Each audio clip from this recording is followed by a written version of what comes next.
pourcentage, donc fois 100 on a un pourcentage. Ce pourcentage est à peu près égal au pourcentage des lipides. Moins l'apport calorique journalier, apport des glucides. C'est à peu près ça. Après, il y a des variations par rapport au ratio lipides-protéines, selon si c'est des sports d'endurance, ou par exemple course de fond, 5000 mètres, semi-marathon, etc., cyclisme, natation sur de longues, etc., à ce moment-là, on a besoin de plus de lipides. Donc on peut aller jusqu'à 120% de l'apport protéique en lipides. Si c'est beaucoup plus centré vers des sports de force, haltérophilie, lancer, saut, tout ça, voilà, musculation et tout ça, c'est beaucoup plus les protéines qui vont être plus importantes. Mais ce n'est pas une marge très importante. Hein. Le max de différence entre protéines et lipides, on peut l'avoir, le max c'est à peu près 40%. Mais en général, c'est pour ça que quand on observe en fait les aliments qui sont riches en protéines, en général, ils contiennent des lipides et des protéines. Et c'est à peu près la même chose, équivalent, presque. Donc, on commence par déterminer l'apport en grammes, l'apport protéique en grammes. Ensuite, on le rapporte au nombre de calories. Ensuite, on le rapporte à l'apport calorique journalier pour avoir un pourcentage.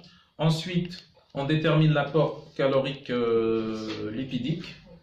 Ça dépend de la discipline, force ou endurance. Ensuite, ce qui reste, c'est les glucides. En kilos. S'il pèse déjà 100 kilos, ça veut dire qu'il va avoir besoin de 200 grammes de protéines par jour.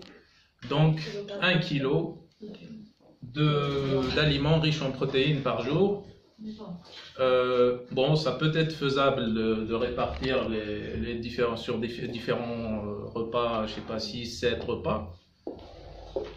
Ça dépend, c'est faisable. Ça dépend aussi de la digestion de la personne, de comment qu'elle voit ça, comment qu'elle tolère ça, etc.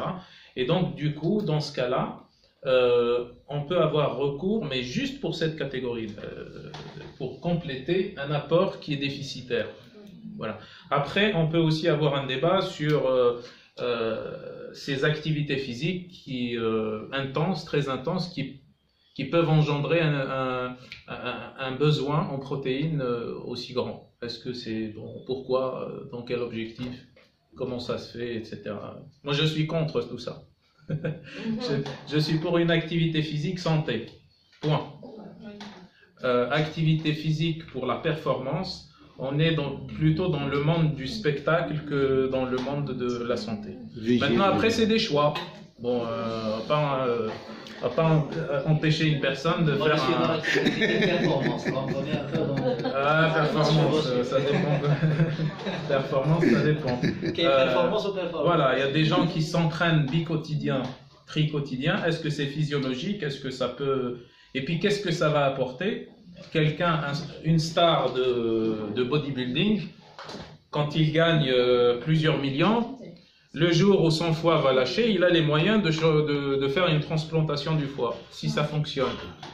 Mais celui qui s'entraîne dans son quartier, comme la star, mais qui n'a rien du tout, lorsqu'il a un problème au niveau du foie, il va crever. Voilà. Donc il y a toutes ces variables qu'il faut articuler pour pouvoir...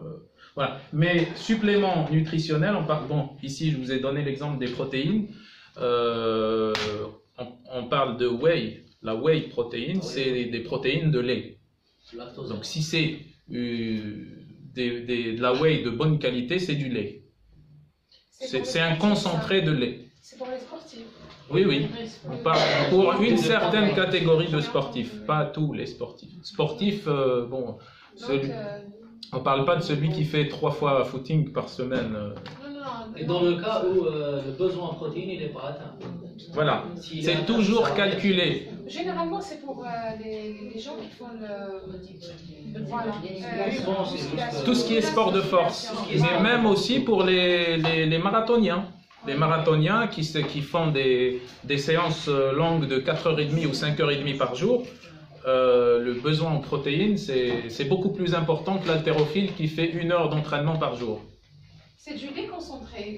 C'est du lait concentré, protéines. c'est tout. Après, bien sûr, il y a tout ce qui est marque et tout ça, ils rajoutent des stimulants et tout ça. Le sportif, quand il prend le supplément, il se dit, tiens, c'est bien, je me sens bien, donc ça devrait être intéressant. Alors que c'est peut-être des produits dopants dedans, etc. Il y a tout un débat autour de ça, mais sur le principe, lorsqu'on quantifie un apport journalier, glucides, lipides, protéines, vitamines et tout ça, et qu'on voit que c'est pas atteint ou qu'on peut pas répartir ça sur un certain nombre de repas parce qu'il y a des contraintes, parce qu'il y a enfin plein de choses, à ce moment-là, on peut recourir à des suppléments nutritionnels, mais seulement à ce moment-là. Et ça ne constitue qu'une petite tranche de la population et une catégorie de sportifs bien définie.